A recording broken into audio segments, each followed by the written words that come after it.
en la concepción de que en muchas ocasiones estos niños y niñas son concebidos o se contemplan como víctimas indirectas, como que no están sufriendo directamente el hecho de esos actos violentos. Y no se puede olvidar que, en concreto, los recursos que podemos tener a nuestra disposición o que conocemos en nuestro ordenamiento es que víctimas indirectas, en concreto en el año 2010, nos encontramos con que 55 menores quedan huérfanos como consecuencia de la muerte de sus madres, y en concreto 17 en el ámbito de Andalucía, de la comunidad autónoma andaluza. Es decir, que hablar de que se trata de supuestos de víctimas indirectas, pues creo que los datos no pueden llevarnos en ese sentido. En concreto, respecto del análisis de otros recursos, y en la comunidad autónoma andaluza, desde enero de 2011 a noviembre de este año, han sido atendidos 442 menores y 114 en concreto lo han sido en la provincia de Málaga. Por lo tanto, las actuaciones de violencia en el hogar, las actuaciones de violencia contra la madre, tienen trascendencia respecto de los hijos e hijas, sean testigos, y sin olvidar que en el año 2010 5 menores fueron directamente los que sufrieron con su vida la agresión de sus padres. Por lo que esos son los únicos casos de violencia directa respecto de los menores. ¿Qué mecanismos tiene? Yo creo que en este punto es esencial el análisis de la Ley Integral del año 2004. La Ley Integral contempla primero la creación de los juzgados de violencia de género. A la juzgado de violencia de género le atribuye competencia en el ámbito civil. Crea la Fiscalía con el gran poder que a la Fiscalía, poder me refiero, de protección de ese interés superior del menor.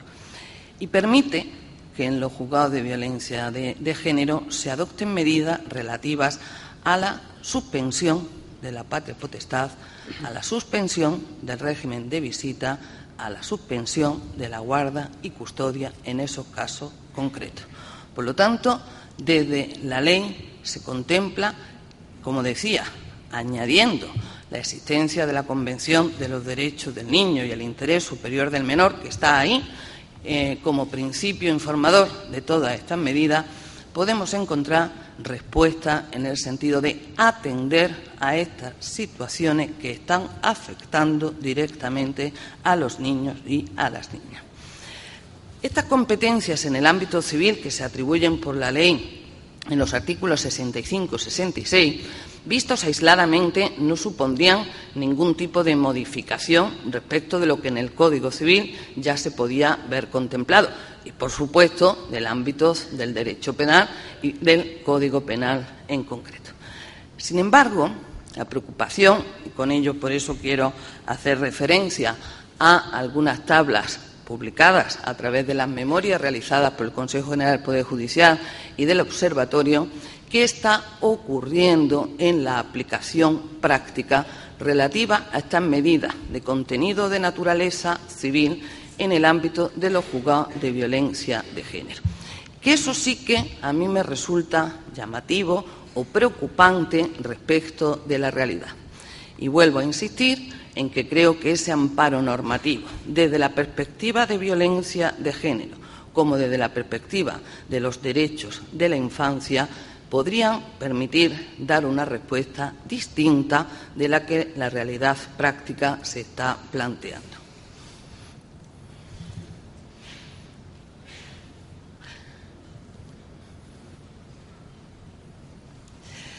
Lo primero que quisiera poner de manifiesto es cómo en estos datos, que son datos que, como les digo, pertenecen a las memorias realizadas por el Consejo General del Poder Judicial y el Observatorio de Violencia de Género y Violencia Doméstica, es que el número de asuntos civiles que se ven en los juzgados de violencia de género son unos números que sufren una evolución en estos 2 años, 2009 y 2010, pero que si los comparamos con los números que reflejarían los asuntos penales, son números bastante ridículos.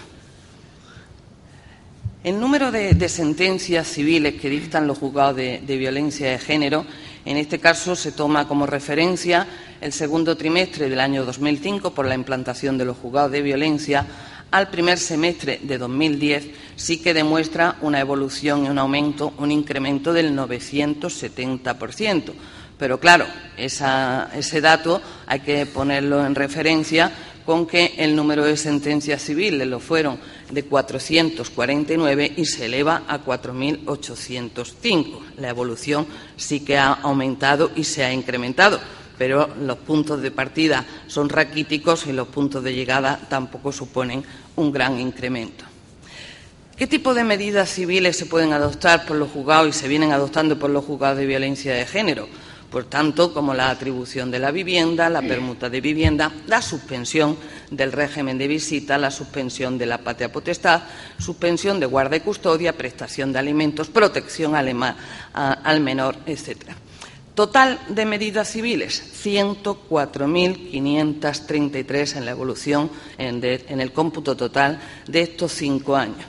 Pero de esas medidas podemos ver que la mayoría responden a lo que es la atribución de la vivienda y a lo que es la prestación de alimentos. Por tanto, las dos medidas tradicionalmente concebidas desde el ámbito del derecho privado, desde el ámbito del Código Civil. Sin embargo, el régimen de suspensión de visitas, 5.346. Y ya si nos referimos a la suspensión de la patria potestad, 544. En el cómputo de 5 años respecto de la aplicación de la ley integral. En esta tabla se ve la proporción de los tipos de medidas civiles y, como vemos, el número mayor corresponde a la prestación de alimentos. Sin embargo, lo que afecta a la suspensión del régimen de visitas o guarda o custodia pone de manifiesto la poca trascendencia en el mismo.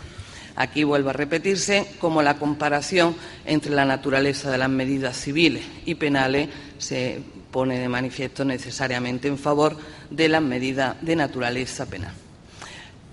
Primer trimestre de 2010, 35 supuestos en los que se adopta la suspensión de la patria potestad. Suspensión del régimen de visita, 395 casos en el primer semestre de 2010. Suspensión de la patria potestad, 35 supuestos en el primer semestre de 2010.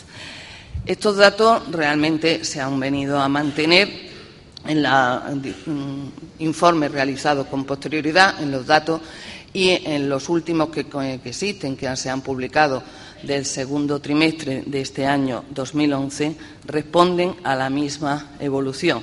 Por lo tanto, se mantiene la escasa trascendencia de los asuntos civiles relacionados con los asuntos penales y la escasa trascendencia en las medidas que afectan respecto de los niños y niñas testigos o directamente víctimas de violencia de género. ¿Qué conclusiones podría yo presentar, o más que conclusiones, reflexiones, después de este panorama de los aspectos que en el ámbito civil se ven o se pueden analizar respecto de los menores? Yo creo que personalmente parecen, o a mí por lo menos me parecen, que son muy pocas las exigencias respecto de la fijación de medidas relativas a los hijos e hijas menores, por cuanto que se están minimizando las conductas violentas del padre agresor. Creo que se trata y se sigue tratando a los menores, a los niños y a las niñas, como víctimas indirectas de la situación de violencia de género. Creo que con ello se está afirmando que se ignoran la afectación directa y que, por ello, en contados casos, se suspenden las visitas con el maltratador, a pesar de ser medida que está exactamente prevista en toda la legislación relativa a género y es un mecanismo que puede garantizar un tratamiento adecuado, así como eficaz respecto de la situación familiar y social de las víctimas de violencia de género. Por tanto, se debería incidir en la consideración no solo del interés superior del menor, sino en la configuración de que se está atentando contra un derecho humano, contra un derecho fundamental, y que el desarrollo integral de ese menor no se podrá realizar dentro de ese ámbito de violencia. Se le está impidiendo el derecho humano, el derecho fundamental del desarrollo integral en su vida y, por lo tanto, se está viendo afectado respecto de lo que es el ámbito de relación con el maltratador.